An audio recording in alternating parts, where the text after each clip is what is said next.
நம்ம குக்கிங் டைம்ல பார்க்க போறது பனானா பிரெட் ரோல்ஸ். இந்த சிம்பிளான ஸ்நாக் ரெசிபியை எப்படி செய்யறதுன்றத பார்ப்போம். முதல்ல 2 மீடியம் சைஸ் வாழைப்பழத்தை இந்த மாதிரி சின்ன சின்னதா கட் பண்ணி வச்சுக்கோங்க.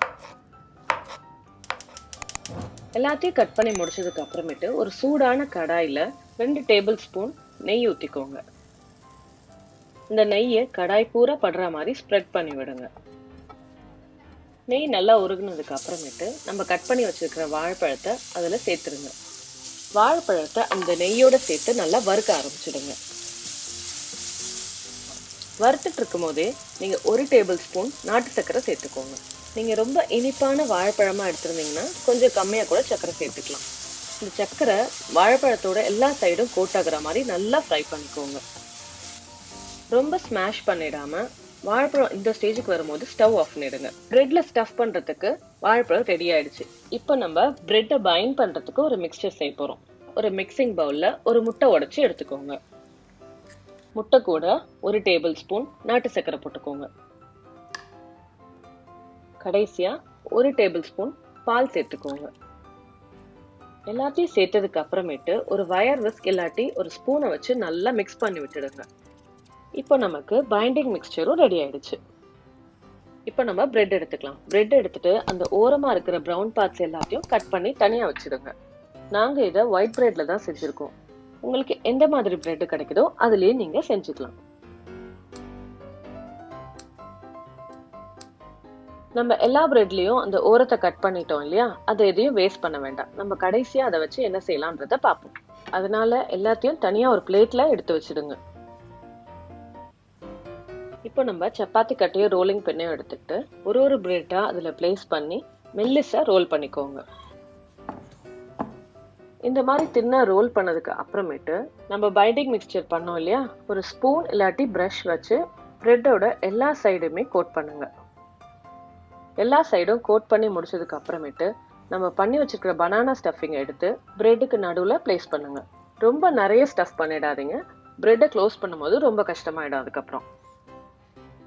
இப்போ இந்த மாதிரி பிரெட்டை மெதுவாக க்ளோஸ் பண்ணீங்கனாலே அந்த முட்டையோட மிக்சருக்கு ஈஸியாக ஸ்டிக் ஆகிடும். பிரெட்டோட 2 சைடை மட்டும் க்ளோஸ் பண்ணாலே போதும். மீதி இருக்கிற எல்லா பிரெட்டையும் அதே மாதிரி செஞ்சு தனியாக ஒரு பிளேட்டில் எடுத்து வச்சிடுங்க.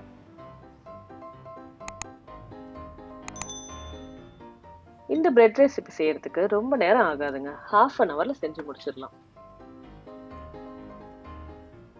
எல்லா பிரெட்டையும் ரோல் பண்ணி வச்சதுக்கு அப்புறமேட்டு அந்த எக் மிக்சர்ல ஒரு டிப் பண்ணி எடுத்துருங்க.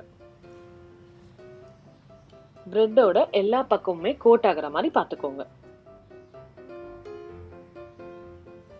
உங்களுக்கு வேணும்னா பிரெட் கிரம்ஸ்லயும் இதுக்கு அப்புறமேட்டு ஒரு கோட்டிங் கொடுத்து எடுத்து வச்சுக்கலாம். பிரெட் கிரம்ஸ் சேர்த்துக்கிட்டீங்கன்னா இன்னும் கொஞ்சம் கிறிஸ்பியா இருக்கும். எல்லா பிரெட் ஸ்லைஸையும் கோட் பண்ணதுக்கு அப்புறமேட்டு ஒரு சூடான பேன்ல 2 டேபிள் ஸ்பூன் போல நெய் விட்டுக்கோங்க. நம்ம ஷாலோ ஃப்ரை தான் பண்ண போறோம், அதனால இந்த அளவுக்கு நெய் இருந்தா போதும். நெய் உருகுனதுக்கு அப்புறமேட்டு நம்ம கோட் பண்ணி வச்சிருக்கிற பிரெட் ஸ்லைசஸை ஒன்னா பிளேஸ் பண்ணுங்க. ஸ்டவ்வை மீடியம் ஃப்ளேம்லயே வச்சுக்கோங்க. ஸ்டவ் பண்ணியிருக்கிற பனானா ஆல்ரெடி வெந்துருச்சு.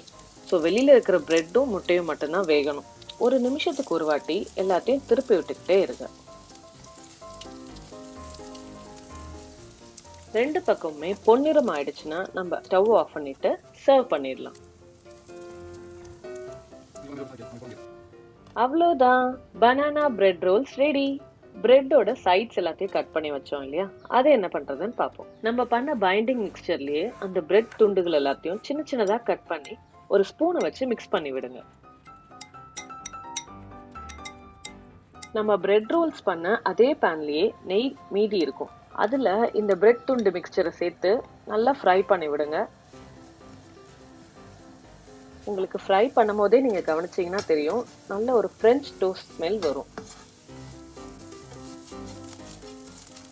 2 நிமிஷம் வறுத்ததுக்கு அப்புறம் பாத்தீங்கன்னா இன்னொரு ஈவினிங் ஸ்நாக்ஸும் ரெடியா இருக்கும். இது 2த்தையுமே நீங்க உங்க வீட்ல ட்ரை பண்ணி பார்த்துட்டு உங்களோட ஃபீட்பேக்ஸ் அண்ட் சஜஷன்ஸ் ஏதாவது இருந்தா எங்க கமெண்ட் செக்ஷன்ல கமெண்ட் பண்ணுங்க. Hope you enjoyed. Thank you for watching.